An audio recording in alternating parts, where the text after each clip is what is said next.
THURSGiiiViNGS, where we assess the quirky, eccentric details of homes to see what it's giving.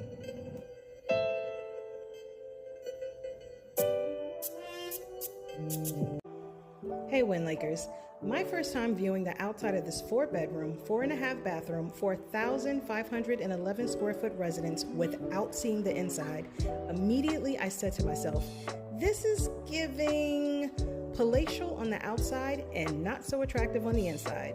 What do I mean? Well, have you ever viewed a large house and after the viewing, you were left turned off by the design choices and how the home was put together overall? Well, that's how this home in Riverside, California left me feeling before I even saw the inside.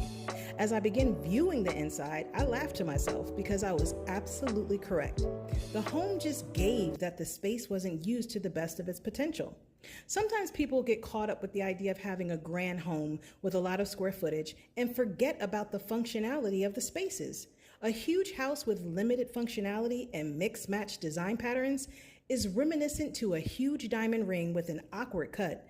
The clarity could be opaque, and the setting around it could be completely off-putting. Trust me, I've seen one before.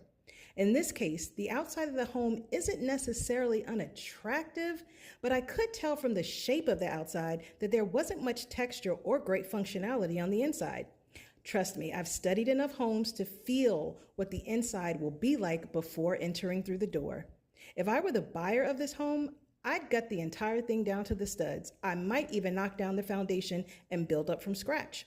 I only say that because with a changed design while recreating the spaces, naturally walls will be knocked down. Naturally, the ceiling may be adjusted. Naturally, the window shapes and positioning will be different. So sometimes it may be easier to start from scratch. The good thing is this 1.5 million 33-year-old property sits on 2.6 acres of land, which gives you options on how one can rebuild. I definitely suggest an investor buy this property because the potential for this land is endless.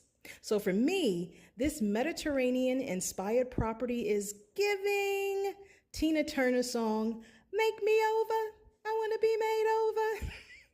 I'm Shanda Armstrong, your local realtor. You can find me at WinLakeRealEstate@gmail.com, or you can view more information by clicking my link in the profile. Thanks for listening, WinLakers, and I'll talk to you in the next THURSGiiiViNGS.